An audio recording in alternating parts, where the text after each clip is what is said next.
Hello and welcome to Rathod science academy. ఈరోజు మనం ఈ క్లాస్లో హిందీలో వచ్చిన ఇంపార్టెంట్ ఆర్టికల్స్ తెలుగులో చూద్దాం. టైటిల్ చూసిన వెంటనే దాంట్లోనే కీవర్డ్ ఏంటి, ఎలాంటి క్వశ్చన్ వచ్చే ఛాన్సెస్ ఉంది, ప్రిలిమ్స్ ఎలా, మెయిన్స్ ఎలా, అసలు మీరు చూసుకోవాల్సిన పాయింట్స్ ఏంటి, ఎవ్రీథింగ్ క్లియర్గా ఈ వీడియోలో చూద్దాం. ఓకే, ఫస్ట్ టాపిక్ వచ్చినట్లయితే టైటిల్ చూస్తే petrol diesel excise duty cut, prices won't drop. ఈ టైటిల్ చూసినట్లయితే మనకు క్లియర్గా అర్థమవుతుంది ఇది పెట్రోల్ డీజిల్కి సంబంధించి మాట్లాడుతుంది అని చెప్పి. సో ఇక్కడ మీరు చూడాల్సింది ఏంటంటే ఎక్సైజ్ డ్యూటీ. సో ఈ టైటిల్ చూసినట్లయితే గవర్నమెంట్ ఎక్సైజ్ డ్యూటీని తక్కువ చేయాలని చూస్తుంది, తక్కువ చేసింది, అయినప్పటికీ కూడా ప్రైజెస్ తగ్గట్లేదు అని ఈ ఆర్టికల్ మీనింగ్ అనమాట. ఓకే, ఇప్పుడు దీన్ని కొంచెం డిసైఫర్ చేసి క్లియర్గా అసలు ఏం జరుగుతుంది, ఎందుకు ఈ స్టెప్ తీసుకున్నారు, ఎవ్రీథింగ్ ఇన్ డీటెయిల్గా ఇక్కడ చెప్తారనమాట. So focus on the board. So ఈ ఆర్టికల్ వచ్చేసి పెట్రోల్ అండ్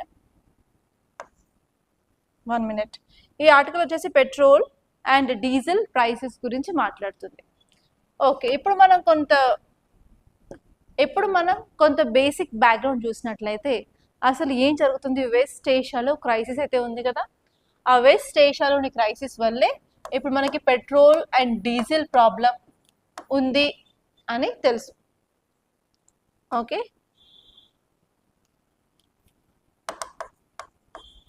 ఈ టాపిక్ వచ్చేసి మనం జిఎస్ పేపర్ 1 జియోగ్రఫీలో చూసుకోవచ్చు అండ్ ఈవెన్ జిఎస్ పేపర్ 3లో ఎకానమీలో కూడా చూసుకోవచ్చు.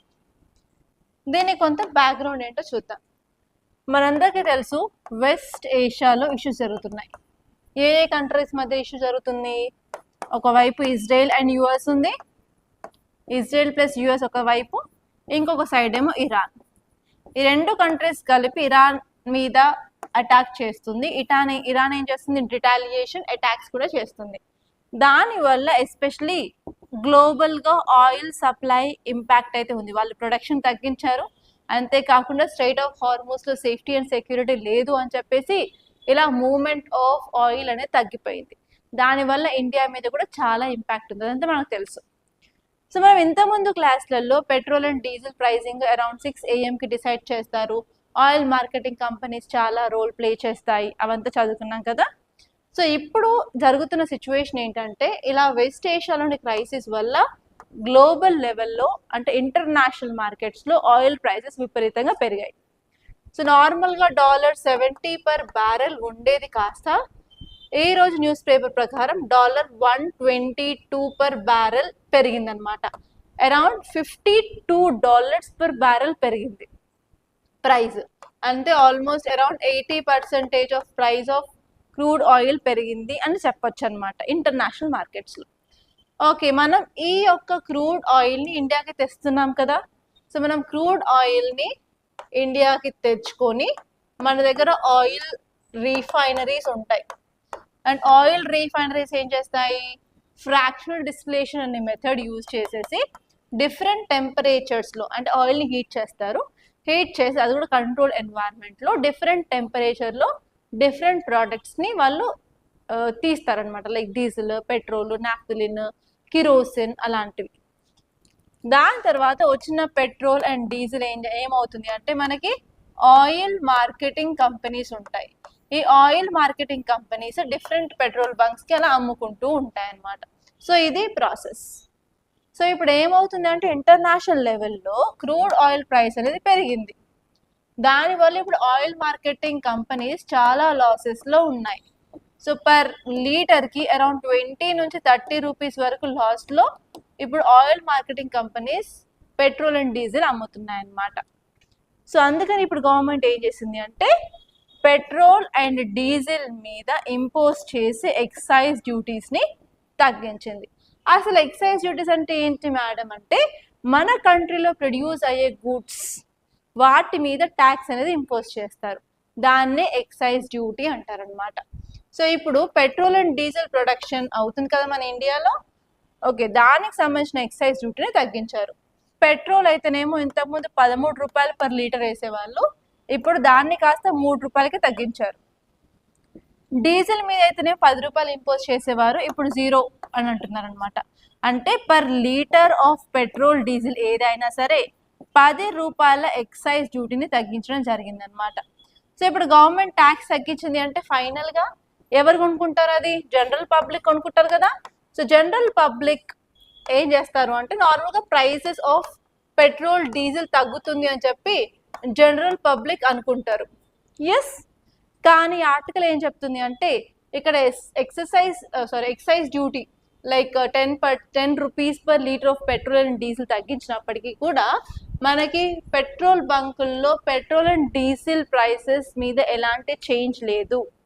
ఎందుకు అంటే ఈ యొక్క ఎక్సైజ్ డ్యూటీ తగ్గించింది ఎవరు దీన్ని డైవర్ట్ చేసుకుంటున్నారంటే ఆయిల్ మార్కెటింగ్ కంపెనీస్. వాళ్ళు ఏవైతే లాసెస్ ఫేస్ చేస్తున్నారో వాటిని రీకవర్ చేయడానికి ఈ యొక్క తగ్గించిన ఎక్సైజ్ డ్యూటీని we are using to reduce losses for oil marketing companies అనమాట. సో అందుకే ఫైనల్ కన్జ్యూమర్ ఎవరైతే జనరల్ పబ్లిక్ ఉంటారో వాళ్ళ వరకు ఇది వెళ్ళట్లేదు. సో ఎందుకు గవర్నమెంట్ ఈ స్టెప్ తీసుకుంది? దీనివల్ల ప్రజలకు ఎలాంటి ఇంపాక్ట్ లేదు కదా అని మీరు అనుకోవచ్చు. కానీ దీనివల్ల ఇప్పుడు ఇమీడియట్గా ఇంపాక్ట్ ఉండకపోవచ్చు. కాకపోతే ఫ్యూచర్లో ఈ ఆయిల్ మార్కెటింగ్ కంపెనీస్ ఎక్కువ ప్రైస్కి పెట్రోల్ అండ్ డీజిల్ అమ్మవు. ఓకే, సో ఇక్కడ కన్సెప్ట్ ఏంటి అంటే ఇప్పుడు in case petrol and diesel ధరలు పెరిగాయి అనుకోండి, దానివల్ల కాస్ట్ ఆఫ్ ట్రాన్స్పోర్టేషన్ అనేది పెరుగుతుంది. దానివల్ల ఏమవుతుంది? Overall price of goods and services in market అనేది పెరుగుతుంది. ఈ కండిషన్ మనం ఇన్ఫ్లేషన్ ఆర్ ద్రవ్యోల్బణం అంటాం. సో ఇప్పుడు గవర్నమెంట్ ఏం చేస్తుంది అంటే ఈ కాస్ట్ ఆఫ్ ట్రాన్స్పోర్ట్ తగ్గించాలి అండ్ ఇన్ఫ్లేషన్ తగ్గించాలని చెప్పి ఇక్కడ కట్ చేసిన excise duties oil marketing companies యొక్క రికవరీకి వాళ్ళు ఫోకస్ చేస్తున్నారు. దానివల్ల లాంగ్ టర్మ్లో మనం ప్రైస్ షాక్స్కి గురవ్వకుండా, లాంగ్ టర్మ్లో మనం ఇన్ఫ్లేషన్ తీసుకురాకుండా ఉంటుంది అని చెప్పి అది లాంగ్ టర్మ్ మెజర్ అన్నమాట. క్లియర్? సో మీకు ఇక్కడ క్వశ్చన్స్ ఎలా వస్తాయంటే ఎక్సైజ్ డ్యూటీ మీద క్వశ్చన్ రావచ్చు ప్రిలిమ్స్లో, ఆర్ఎల్స్ ఫ్రాక్షనల్ డిస్టిలేషన్ గురించి క్వశ్చన్ రావచ్చు, ఇండియాలో ఉన్న ఆయిల్ రీఫైనరీస్ గురించి, ఆయిల్ మార్కెటింగ్ కంపెనీస్ గురించి కూడా క్వశ్చన్ రావచ్చు. సో ఒక్కసారి క్లియర్గా చూసుకోండి. అండ్ నిన్నటి యూట్యూబ్ ఛానల్లో నేను యూట్యూబ్ ఛానల్ ఒక వీడియో రిలీజ్ చేశాను. అదేంటంటే 100% యూపీఎస్సీ వచ్చే క్వశ్చన్ అని చెప్పి నేను కొన్ని important oil fields and gas fields of వేస్టేషన్ నేను రికార్డ్ చేసి పెట్టాను అనమాట. సో అలా I will try to post at least ఒక రోజుకి ఒక టాపిక్ అన్న 100% షూర్ మీకు ప్రిలిమ్స్లో వచ్చే టాపిక్ అయితే రికార్డ్ చేసి పెట్టడానికి నేను ట్రై చేస్తాను. సో కంపల్సరీ షార్ట్స్ని కూడా ఫాలో అవుతూ ఉండండి. ఓకే, ఇది ఈ టాపిక్ గురించి. ఈ టాపిక్ ఎకానమీలో చాలా ఇంపార్టెంట్.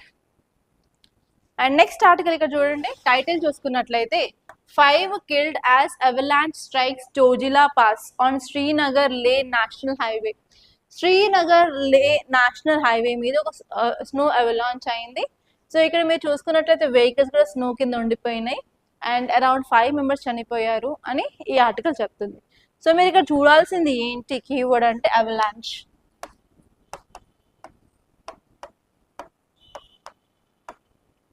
ఇది మనం జిఎస్ పేపర్ 1 జియోగ్రఫీలో చదువుకుంటాము అండ్ అలాగే జిఎస్ పేపర్ 3లో డిజాస్టర్ మేనేజ్మెంట్లో కూడా వస్తుంది. అండ్ జాగ్రఫీలో అయితే ప్రిలిమ్స్ పాయింట్ ఆఫ్ వ్యూలో ఇంపార్టెంట్, డిజాస్టర్ మేనేజ్మెంట్ అయితే మెయిన్స్ పాయింట్ ఆఫ్ వ్యూలో ఇంపార్టెంట్. రీసెంట్గా మనం earth quakes and land slides గురించి మన క్లాస్లో చదువుకున్నాం. ఎక్కడ హిమాచల్ ప్రదేశ్లో ల్యాండ్ స్లైడ్ వచ్చింది అని చెప్పి ఆ రోజు మనం చదువుకున్నాం. స్లో అవలాంచెస్ కూడా మాస్ మూమెంట్స్లో భాగం అంత కదా. సో అందుకని ఈ టాపిక్ వచ్చేసి జాగ్రఫీలో మాస్ మూమెంట్స్ అనే చాప్టర్లో చదువుకుంటారనమాట. సో ఇక్కడ అవలాంచ్ గురించి చూసినట్లయితే అవలాంచ్ అంటే సింపుల్గా large amount of snow very ఫాస్ట్గా స్లోప్ పట్టుకొని కిందికి వచ్చేస్తుంది అనమాట. ఓకే, ఇలా ఒక హిల్ ఉందనుకోండి, ఈ స్లోప్ గుండా ఈ స్నో అనేది ఫాస్ట్గా వచ్చేస్తుంది, అది కూడా చాలా పెద్ద మొత్తంలో. దాన్నే మనం అవలాంచ్ అంటాం. సో అవలాంచ్ అనేది చాలా డెడ్లీ, ఎందుకంటే అది మొత్తం వెహికల్స్ని తీసుకెళ్ళిపోవచ్చు, అందులో మనుషులు కూడా బరీ అవ్వచ్చు. ఓకే, అండ్ అంతేకాకుండా చాలాసార్లు అందరూ స్నో అనుకుంటారు, స్నోతో పాటు ఈవెన్ కొన్నిసార్లు rocks, debris, earth, other materials కూడా కింద పడిపోతూ ఉంటాయి అన్నమాట. సో ఏ కండిషన్స్లో మనకి అవలాంచ్ వస్తుంది అంటే ఫస్ట్ వచ్చేసి స్నోఫాల్ ఎక్కువ అవ్వడం వల్ల అదొక స్లోప్ అనేది దాన్ని భరించలేక అది కిందికి వచ్చేస్తుంది. అండ్ నెక్స్ట్ వచ్చేసి స్ట్రాంగ్ విండ్స్, చాలా హెవీగా విండ్స్ వచ్చినట్లయితే కూడా ఈ యొక్క అవలాంచ్ అవ్వచ్చు. And very important rising temperature పెరగడం వల్ల కూడా మనకి అవలాంచెస్ అనేవి అవుతాయి. టెంపరేచర్ పెరగడం దానికి సంబంధం ఏంటి మేడం అంటే ఇది పీవైక్యూస్లో చాలా సార్లు అడిగిన క్వశ్చన్ అనమాట. సో మనకి టెంపరేచర్ పెరుగుతూ ఉంటే ఏంటంటే స్నో మెల్ట్ అయ్యి వాటర్ అవుతుంది. సో ఏమవుతుందంటే ఐస్ కింద ఒక లేయర్ ఆఫ్ వాటర్ ఫామ్ అవడం వల్ల అది స్మెల్గా స్లిడ్ అవుతూ జారుకుంటూ కిందకి వచ్చేసి అవలాంచ్ అనేది ఎక్కువ ఫామ్ అయ్యే ఛాన్సెస్ అయితే ఉంటాయి. అండ్ నెక్స్ట్ వచ్చేసి మనకి స్పోర్ట్స్ ఉంటాయి కొన్ని సార్లు, skiers, snow borders, snow mobile, అవి కూడా అవలాంచ్ ట్రిగర్ చేస్తాయి. అండ్ నెక్స్ట్ వచ్చేసి మనకి 2 టైప్స్ ఆఫ్ స్నో అవలాంచెస్ ఉంటాయి. ఫస్ట్ వచ్చేసి స్లఫ్ అంటారు, SLUFF. సెకండ్ వచ్చేసి స్లాబ్ అంటారు. ఈ స్లఫ్ అంటే ఏం లేదండి, మనకి స్నోఫాల్ పడ్డప్పుడు స్నో పొడి పొడిగా డ్రైగా ఉంటుంది కదా, సో ఈ పొడి పొడిగా ఉన్న స్నో వచ్చేసి కింద పడితే దాన్ని స్లఫ్ అంటారు. ఇదే స్నో కొన్ని ఇయర్స్, కొన్ని మంత్స్, డేస్ అయితే మనకి గట్టిగా ఐస్ లాగా ఫామ్ అవుతాయి కదా, సో ఐస్ లేయర్ కిందకి పడుకుంటూ వస్తే దాన్ని స్లాబ్ అని అంటారు అనమాట. ఈ స్లాబ్తో పోలిస్తే స్లాబ్ చాలా dangerous compared to that of sluff. Okay, so మనం నెక్స్ట్ ఆర్టికల్లోకి వెళ్దాం. టైటిల్ చూసినట్లయితే Jammu and Kashmir Ladakh ready to host grand Kumbh Melas. So ఈ ఆర్టికల్ చూసినట్లయితే కుంభమేళా గురించి మాట్లాడుతుంది. సో హియర్ ఈ టాపిక్ వచ్చేసి మనకి history point of view, art and కల్చర్లో చాలా ఇంపార్టెంట్. అండ్ దీనికి ఒక ప్రత్యేకత ఉంది, అదేంటో చెప్తాను. సో నార్మల్గా కుంభమేళా అనగానే మనకు ఒక 4 ఏరియాస్ బాగా గుర్తొస్తాయి. సో రీసెంట్గా మహాకుంభ్ ఎక్కడ జరిగింది? ప్రయాగ్రాజ్ జరిగింది. ప్రయాగ్రాజ్, నాసిక్, ఉజ్జయిన్, సో అక్కడ మనకి ఈ యొక్క కుంభమేళా ఉంటుంది. కానీ ఈ ఆర్టికల్ చూస్తే మనకి జమ్మూ అండ్ కాశ్మీర్ అండ్ లదాఖ్ అంటున్నారు. సో అసలు మీరు ఎప్పుడైనా విన్నారా జమ్మూ అండ్ కాశ్మీర్ లదాఖ్లో కుంభమేళా అని? సో అందుకనే చాలా ఇంపార్టెంట్ అనమాట. అది కూడా లదాఖ్లో this first time you're going to have this Kumbh Mela. Okay, and ఇక్కడ రివర్స్ చూసుకున్నట్లయితే Jhelum river and Indus river దగ్గర మనం ఈ కుంభమేళాస్ని చేస్తున్నాము. అండ్ ఈసారి వచ్చేసి జూలైలో అండ్ జూన్ మంత్లో ఈ కుంభమేళా అనేది ఉండబోతుంది అనమాట. సో మీరు కుంభమేళా గురించి కొన్ని బేసిక్ ఫ్యాక్ట్స్ తెలుసుకోవాలి, దాని మీద కూడా మీకు ప్రిలిమ్స్ క్వశ్చన్ వచ్చే ఛాన్సెస్ అయితే ఉన్నాయి. సో కంటెక్స్ట్ చూసుకున్నట్లయితే జమ్మూ అండ్ కాశ్మీర్ అండ్ లదాఖ్లో మనకి కుంభమేళా అనేది స్టార్ట్ అవబోతుంది 2026లో. It is a significant cultural and spiritual development in this region అని చెప్పొచ్చు. నార్మల్గా కుంభమేళా అనేది 4 ఏరియాస్ జరుగుతుంది, హరిద్వార్, ప్రయాగ్రాజ్, నాసిక్ అండ్ ఉజ్జయిన్ అనమాట. కానీ ఈసారి జమ్మూ అండ్ కాశ్మీర్ అండ్ లదాఖ్లో కూడా ప్లాన్ చేశారు. జమ్మూ అండ్ కాశ్మీర్లో అయితేనేమో Jhelum river and Indus river ఏమో లదాఖ్లో అనమాట. ఎందుకు అంటే పిల్గ్రిమేజ్ని వాళ్ళు రీవైటలైజ్ చేయాలనుకుంటున్నారు, యూనిటీని అండ్ పీస్ని, టూరిజంని కూడా ప్రమోట్ చేయడానికి ఈ కుంభమేళా అనేది తీసుకొస్తున్నారు అనమాట. సో కొన్ని డీటెయిల్స్ చూసినట్లయితే Kashmir Kumbh Mela July 15th to July 24th అనమాట. ఇది ఒక 10 days ఆఫ్ ఈవెంట్. అండ్ అది ఎక్కడ జరగబోతుంది అంటే షాదీపోరా అండ్ బందీపోరా డిస్ట్రిక్ట్లో జరగబోతుంది. అండ్ దీన్ని ఆర్గనైజ్ చేసేది స్వామి కాళికానంద సరస్వతి ఆఫ్ ఆనంద్ మఠ్ అనమాట. వాళ్ళు ఎక్స్పెక్ట్ చేస్తున్న టర్న్అవుట్ ఎంత అంటే 2 to 3 lakh డివోటీస్ వస్తారు అని ఎక్స్పెక్ట్ చేస్తున్నారు. అండ్ ఈ ఈవెంట్లో వాళ్ళు చేసేది ఏంటంటే హోలీ రిచువల్ బాత్స్, అంటే నదీ స్నానాలు అంటారు కదా అది, and religious discourses and next cultural programmes అనేవి కండక్ట్ చేస్తారు. అండ్ వెరీ ఇంపార్టెంట్ థింగ్ ఏంటంటే హిందూస్, ముస్లిమ్స్, క్రిస్టియన్స్ అని ఎలాంటి రిలీజియస్ డిస్క్రిమినేషన్ లేకుండా ఎవరైనా ఇందులో పార్టిసిపేట్ చేయొచ్చు అనమాట. అండ్ ఈ ఈవెంట్కి సెక్యూరిటీ ప్రొవైడ్ చేసేది ఇండియన్ ఆర్మీ. అండ్ నెక్స్ట్ చూసుకున్నట్లయితే లదాఖ్ ఫస్ట్ ఎవర్ సింధు మహాకుంభ్ అనమాట. ఇది ఎప్పుడు అంటే జూన్ 22nd నుంచి జూన్ 27th వరకు అరౌండ్ 5 days ఆఫ్ ఈవెంట్ అనేది జరుగుతుంది. దీని యొక్క లొకేషన్ వచ్చేసి సింధు ఘాట్ లే దగ్గర అనమాట. It is on the banks of sacred river Indus. Okay, ఇది చదువుకుంటే సరిపోతుంది. అండ్ నెక్స్ట్ ఆర్టికల్ చూడండి, ఇక్కడ new butterfly species recorded in Arunachal named after Zubeen. So ఇట్లాంటి మీకు కొత్త స్పీసీస్ న్యూస్ వచ్చినట్లయితే వాటి మీద ప్రిలిమ్స్లో క్వశ్చన్ అడిగే ఛాన్స్ ఉంది. ఎందుకంటే లాస్ట్ టైం 2025లో పీకాక్ టార్నులేటా గురించి క్వశ్చన్ వచ్చింది అనమాట. అదేంటి, ఆ స్పీసీస్ ఏంటి అని చెప్పి. ఈసారి ఈ బటర్ఫ్లై గురించి రావచ్చు. So you have to very much careful regarding this new species in the news అనమాట. సో ఒక్కసారి ఈ బటర్ఫ్లై గురించి చూసినట్లయితే దీన్ని ఎక్కడ కనుగొన్నారు అంటే అరుణాచల్ ప్రదేశ్లో దీన్ని ఫైండ్ చేశారనమాట. అండ్ దీనికి జుబీన్ అనే నేమ్ పెట్టారు. అసలు జుబీన్ గార్గ్ అనేది ఒక culture icon person of Assam అనమాట. అండ్ నెక్స్ట్ వచ్చేసి ఈ యొక్క బటర్ఫ్లై అరౌండ్ గ్రీన్ కలర్లో ఉంటుంది. అండ్ ఎస్పెషలీ ఇది సెమీ ఎవర్గ్రీన్ ఫారెస్ట్ లో ఉంటుంది. అండ్ ఇది వచ్చేసి అరౌండ్ 600 to 750 మీటర్స్ పైన ఎత్తులో ఉంటుంది అనమాట. అండ్ నెక్స్ట్ ఇంపార్టెంట్ పాయింట్ వచ్చేసి ఇది ఓన్లీ ఇండియాలోనే కాదు, సౌత్ అండ్ సౌత్ ఈస్ట్ ఏషియాలో కూడా కనపడుతుంది. ఈ పాయింట్స్ మీద యూపీఎస్సీ క్వశ్చన్స్ అడిగే ఛాన్స్ అయితే ఉందండి. Okay, be careful. And next article వచ్చేసి amid war India sends out invites for BRICS meetings. So ఈ టైటిల్ చూడగానే మనకు అర్థమయ్యేది ఏంటంటే బ్రిక్స్ గురించి మాట్లాడుతుంది అని చెప్పి. సో అమిడ్ వార్ అంటే వార్ జరుగుతున్నప్పటికీ కూడా ఇండియా ఇన్విటేషన్ బ్రిక్స్ కంట్రీస్కి పంపించింది అని చెప్పి ఈ ఆర్టికల్ యొక్క మీనింగ్. వార్ అయితే మనకేంటి, బ్రిక్స్లో ఉన్న కంట్రీస్ ఏంటి, Brazil, Russia, India, China, south Africa అనే అనుకుంటారు చాలామంది. కానీ ఈ బ్రిక్స్ మెంబర్షిప్ అనేది ఎక్స్పాండ్ అయింది. సో ఇప్పుడు ఈ 5 కంట్రీస్తో పాటు ఇంకా వేరే 6 కంట్రీస్ ఇందులో భాగం అన్నమాట. అంటే ఇప్పుడు టోటలీ బ్రిక్స్ వచ్చేసి 11 మెంబర్స్ కూటమి. ఆ 11 మెంబర్స్లో కొన్ని మెంబర్స్ కంట్రీస్ వెస్ట్ ఏషియాలో ఉన్న వాళ్ళు కూడా ఉన్నారు. For example UAE, Iran and Saudi Arabia. So అందుకే ఈ ఆర్టికల్ చాలా ఇంపార్టెంట్. ఇప్పుడు ఒక సైడ్ వార్ జరుగుతుంది, మనకు తెలుసు ఇరాన్, ఇజ్రాయెల్ అవన్నీ ఇంక్లూడ్ అయ్యాయి. చాలా ఒకరిపైన ఒకరు దాడులు చేసుకుంటున్నారు, వాళ్ళు మిసైల్స్ వేసుకుంటున్నారు, డ్రోన్స్ యూజ్ చేస్తున్నారు, and even state of Hormuz దగ్గర బాంబులు పెడుతున్నారు. సో ఇదంతా తెలుసు. అయినప్పటికీ కూడా ఈసారి బ్రిక్స్ సమ్మిట్ జరగాలి అని చెప్పి ఇండియా ఫిక్స్ అయింది. అండ్ ఇంకొకటి ఏంటంటే ఈసారి ఇండియా మెంబర్షిప్ వహిస్తుంది, చైర్మన్షిప్ వహిస్తుంది అనమాట ఈ బ్రిక్స్కి. అందుకే it is responsibility of India to conduct this kind of meetings of foreign ministers. So ఇక్కడ మీకు బ్రిక్స్ గురించి సపరేట్గా క్వశ్చన్ వచ్చే ఛాన్స్ ఉంది, ఒకసారి చూసుకోండి. సో ఇక్కడ టైటిల్ వచ్చేసి India sends invitations for key BRICS meetings. Okay, even though west ఏషియాలో కాన్ఫ్లిక్ట్ జరుగుతున్నప్పటికీ కూడా మనం ఇన్విటేషన్ అనేది పంపించాము. సో ఇక్కడ మీరు బ్రిక్స్ గురించి ఫ్యాక్ట్స్ చూసుకున్నట్లయితే బ్రిక్ BRIC వర్డ్ అనేది ఒక ఎకానమిస్ట్ చెప్పారనమాట. అతని పేరు నీల్. అతను ఎప్పుడు చెప్పారంటే 2001లో చెప్పారు. దాని తర్వాత అరౌండ్ 2010 అంటే 9 years తర్వాత సౌత్ ఆఫ్రికా కూడా ఇందులో జాయిన్ అయింది. దాని తర్వాత బ్రిక్ కాస్త బ్రిక్స్ అయిందనమాట. అండ్ దీని యొక్క ఎయిమ్ ఏంటంటే గ్లోబల్ గవర్నెన్స్, అలాగే to provide alternatives for the western dominated institutions like IMF, world bank and United security council.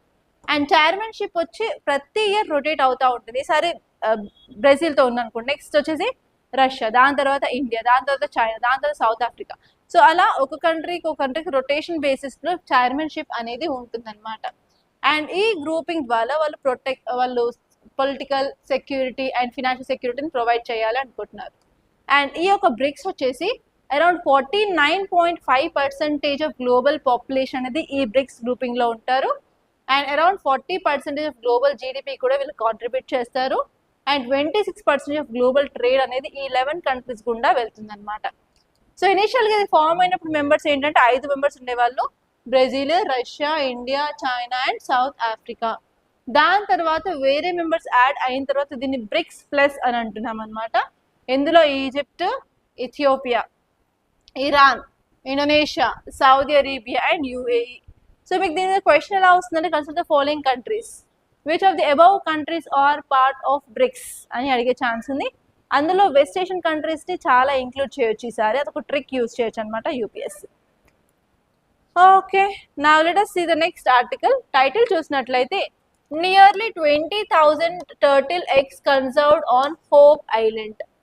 ఈ టైటిల్ చూడగానే మనకు అర్థమయ్యేది ఏంటంటే 20,000 ఎగ్స్ ఎవరివి, టర్టిల్స్వి, ఆలివ్ రెడ్ టర్టిల్స్వి కన్సర్వ్ చేశారు ఎస్పెషల్లీ హోప్ ఐలాండ్ దగ్గర అని చెప్పారు. అండ్ ఈసారి ఎన్వైరన్మెంట్ అండ్ ఈకాలజీలో చాలా స్పీసెస్ న్యూస్లో ఉన్నాయి, like olive red turtle, saris crane, great Indian bustard, dolphin, okay that is Gangetic dolphin కూడా న్యూస్లో ఉంది. అండ్ నెక్స్ట్ పెంగ్విన్స్ చాలా చనిపోయాయి. సో ఈ ఏరియాస్ మీద చాలా ఫోకస్ చేయండి అండ్ వాటి మీద క్వశ్చన్స్ వచ్చే ఛాన్సెస్ ఎక్కువగా ఉన్నాయన్నమాట. సో ఇక్కడ చూసుకున్నట్లయితే ఆలివ్ రెడ్ టర్టిల్ సంబంధించిన ఎగ్స్ అనేవి వాళ్ళు ఇన్ situ కన్సర్వేషన్ చేశారు. సో మన కన్సర్వేషన్ అనగానే మన 2 types ఆఫ్ కన్సర్వేషన్స్ ఉంటాయి, ఎక్స్ situ ఒకటి, ఇన్ situ ఒకటి.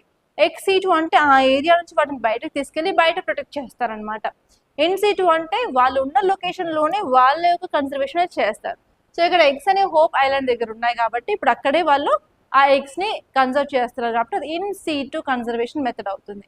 సో మీరు పీవైక్యూస్ చూసుకున్నట్లయితే యూపీఎస్సీలో ఎన్వైరన్మెంట్ పాయింట్ ఆఫ్ వ్యూలో చాలా సార్లు in seat and X seat గురించి అడిగారండి. ఒక్కసారి పీవైక్యూస్ ఓపెన్ చేసి వాటి మీద ఏ క్వశ్చన్స్ అడిగారో ఒక్కసారి క్లియర్గా చూసినట్లయితే మీరు చేయగలుగుతారా లేదా తెలుస్తుంది. Okay, and even olive Reddy turtles గురించి కూడా మనం చాలా సార్లు అయితే న్యూస్లో చదువుకున్నాం కదా. జస్ట్ ఆ నోట్స్ని ఒక్కసారి రివైజ్ చేయండి, దాని మీద కూడా క్వశ్చన్ వచ్చే ఛాన్స్ ఉంది. అండ్ నెక్స్ట్ ఆర్టికల్ వచ్చేసి ఏ షేడ్ ఆఫ్ డార్క్. నిన్న క్లాస్లో మనం transgenders protection of rights bill 2026 గురించి చదువుకున్నాం. ఇది అదే టాపిక్ అనమాట. సో ఫస్ట్ ఏమైంది, నాల్సా జడ్జ్మెంట్ వచ్చింది. NALSA versus Union of India కేసులో సుప్రీం కోర్ట్ జడ్జ్మెంట్ ఏమి ఇచ్చింది, yes you have right of self identity అని చెప్పింది. Because it is part of article 21 which tells about right to life and personal liberty అని చెప్పింది కదా. ఓకే, సో నేను ఇక్కడ క్లియర్గా అంతా రాస్తాను సో దట్ మీకు అర్థమవుతుంది. సో ఫస్ట్ వచ్చేసి నాల్సా జడ్జ్మెంట్ అనమాట. NALSA versus Union of India కేసులో సుప్రీం కోర్ట్ ఏం చెప్పింది అంటే ఆర్టికల్ 21 అందరికీ ఉంటుంది, అందులో భాగంగా సెల్ఫ్ ఐడెంటిటీ అని చెప్పింది. సెల్ఫ్ ఐడెంటిటీ అంటే ఏంటంటే ట్రాన్స్జెండర్స్ ఎవరైతే ఉంటారో సో వాళ్ళు ఎవరు అని చెప్పి వాళ్ళకి వాళ్ళే ఐడెంటిఫై చేసుకోవచ్చు. లైక్ వాళ్ళు గేనా, క్వియరా, ట్రాన్స్ ఉమెనా, ట్రాన్స్ మెన్నా, ఓకే లెస్బియనా అని చెప్పి they can declare themselves who are they అనే రైట్ అనేది article 21 is their right to life and personal liberty అని చెప్పి నాల్సా చెప్పింది. ఓకే, సుప్రీం కోర్ట్ చెప్పిన తర్వాత ఏమైంది, మనం ఒక లాని ఎనాక్ట్ చేసాము, అదే transgender protection of rights.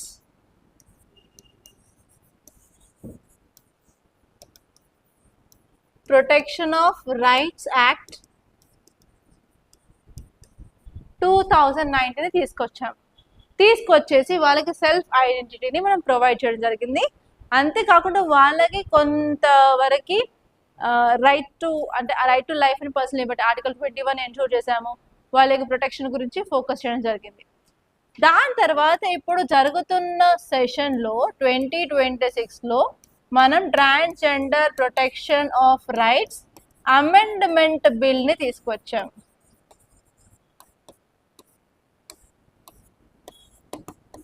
Amendment bill తీసుకొచ్చేసి ఇంతకు ముందున్న యాక్ట్కి కొన్ని చేంజెస్ చేయాలి అని అనుకున్నాం. ఆ చేంజెస్ ఏంటో నిన్న క్లాస్లో క్లియర్గా చూసాం కదా. ఫస్ట్ వచ్చేసి సెల్ఫ్ ఐడెంటిటీని రిమూవ్ చేస్తున్నాము. Now they will not have the right to identify, వాళ్ళు లెస్బియనా, గేనా, ట్రాన్స్ ఉమెనా, ట్రాన్స్ మెన్నా అదంతా చెప్పడానికి వాళ్ళకి రైట్ లేదు. బట్ ఎవరు చెప్తారు, now there is increased power for medical board. Medical board declare చేస్తుంది అనమాట వాళ్ళు దేనికి సంబంధించిన వాళ్ళు. సో మెడికల్ బోర్డ్ ఏం చేస్తుందంటే ఎగ్జామినేషన్ చేస్తుంది, ఫిజికల్ ఎగ్జామినేషన్, ఇంటర్నల్ ఎగ్జామినేషన్ అన్నీ చేసిన తర్వాత వాళ్ళు ఒక రిపోర్ట్ ఇస్తారు. ఆ రిపోర్ట్ని తీసుకొని డిస్ట్రిక్ట్ కలెక్టర్ దగ్గరికి వెళ్ళి నాకు సర్టిఫికేట్ ఇవ్వండి అంటే నా district collector will be giving the certificate, మీరు ఎవరు అని చెప్పి. అండ్ దీనివల్ల ఏమవుతుంది అంటే డిస్ట్రిక్ట్ కలెక్టర్ యొక్క పవర్ కూడా చాలా రెట్లు పెరిగిపోతుంది. అండ్ ఇన్ కేస్ చాలా మంది సర్జరీస్ కూడా చేయించుకుంటారు కదా. సో అలా సర్జరీస్ చేసుకునేటప్పుడు ఆ హాస్పిటల్ కూడా కంపల్సరీ మ్యాండేటరీగా దాని గురించి డిస్ట్రిక్ట్ కలెక్టర్కి చెప్పాలి, లేఖ రాయాలి అని కూడా చెప్పారు. అండ్ దాని తర్వాత పేరు మార్పిడి కూడా కంపల్సరీ అని చెప్పారు. అండ్ అంతేకాకుండా పనిష్మెంట్స్ని కూడా చాలా స్ట్రిక్ట్గా చేశారు.